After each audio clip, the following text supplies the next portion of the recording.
बात मेवाड़ की है, महाराणा अमर सिंह के काल की।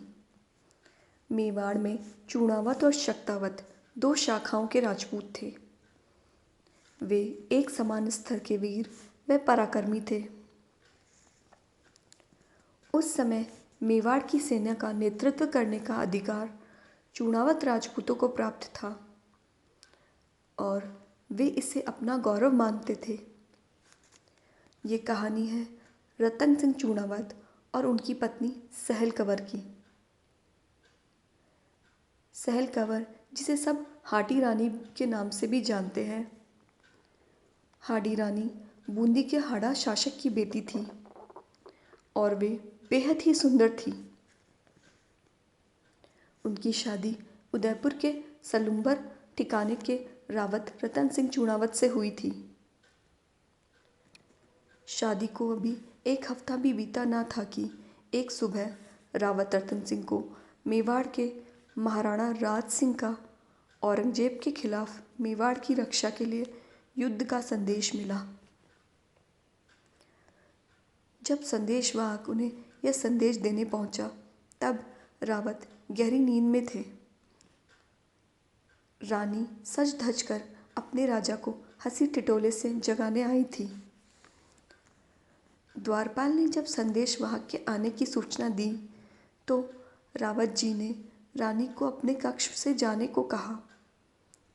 संदेशवाहक को संदेश देने को कहा। संदेशवाहक ने राजा के हाथों में राणा राज सिंह का वह पत्र थमा दिया, जिसमें उन्होंने मुगल सेना के मार्ग में अवरोध उत्पन्न करने के लिए रतन सिंह जी को सैनिकों के साथ बुलवाया था। रतन सिंह जी ने एक क्षण की भी देर न करते हुए अपने सैनिकों को कूच करने का आदेश दे दिया। अब वह पत्नी से अंतिम विदाई लेने के लिए उनके पास पहुंचे। केशरिया पोशाक पहने युद्ध वेश में सजे पति को देखकर हाड़ी रानी चौंक पड़ी और अचंभित होकर बोली, कहाँ चले स्वामी? रतन सिंह जी ने कहा, रानी, मुझे यहाँ से अविलंबन निकलना है। हंसते हंसते विदा कर दीजिए, पता नहीं फिर कभी भेंट हो या ना हो। रतन सिंह जी के मन में विचार आया, सचमुच ही यदि न लौटा तो मेरी इस अर्धांगिनी का क्या होगा। दूसरी ओर हाड़ी रानी ने अपने आंसुओं को पी लिया। पति विजय श्री को प्राप्त करें, इसके लिए रानी ने कर्तव्य की राह में अपने मोह को त्याग दिया। उन्होंने झटपट आलती की थाल को सजाया, अपने पति के ललाट पर तिलक लगाया, उनकी आरती उतारी और कहा, मैं धन्य हो गई ऐसे वीर पति को पाकर। आपके साथ तो हमारा जन्मों जन्मों का साथ है। राजपूत माताएं तो इसी दिन के लिए पुत्र को जन्म देती हैं। आप जाइए स्वामी।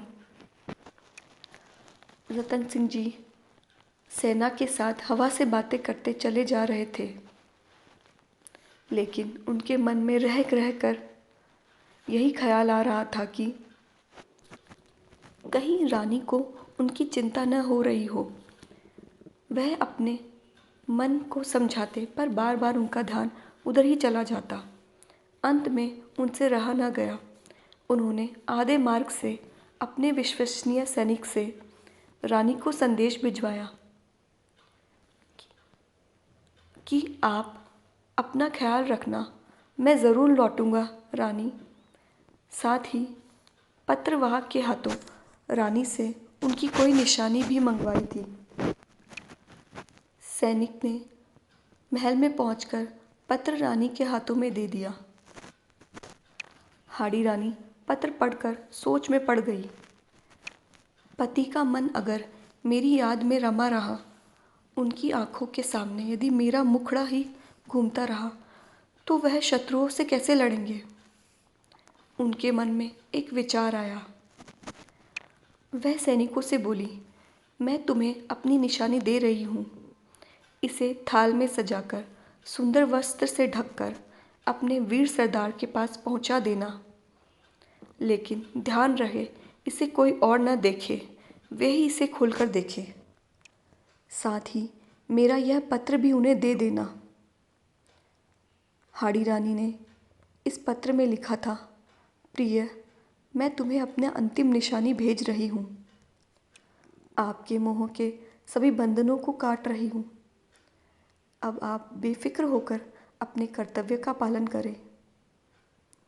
मैं तो चली, अब स्वर्ग में आपकी राह देखूंगी। पलक झपकते ही हाटी रानी ने अपनी कमर से कटार निकालकर एक झटके से अपना सर काट डाला।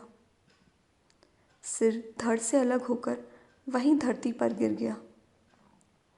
यह देख सैनिकों की आंखों से आंसू की धारा बह पड़ी, किंतु अपनी रानी के आदेश का पालन तो करना ही था।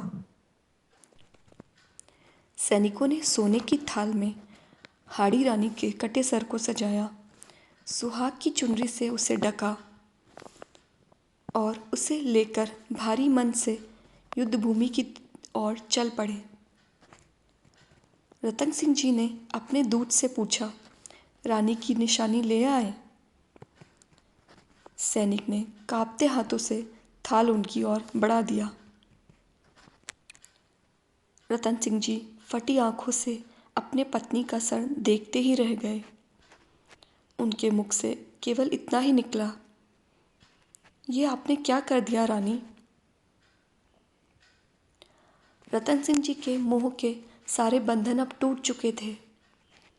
अपनी पत्नी का सर गले में लटकाकर वह शत्रुओं पर टूट पड़े। उन्होंने ऐसा अप्रतिम शौर्य दिखाया कि जिसकी मिसाल देनी मुश्किल है। अपनी आखिरी सांस तक वह लड़ते रहे।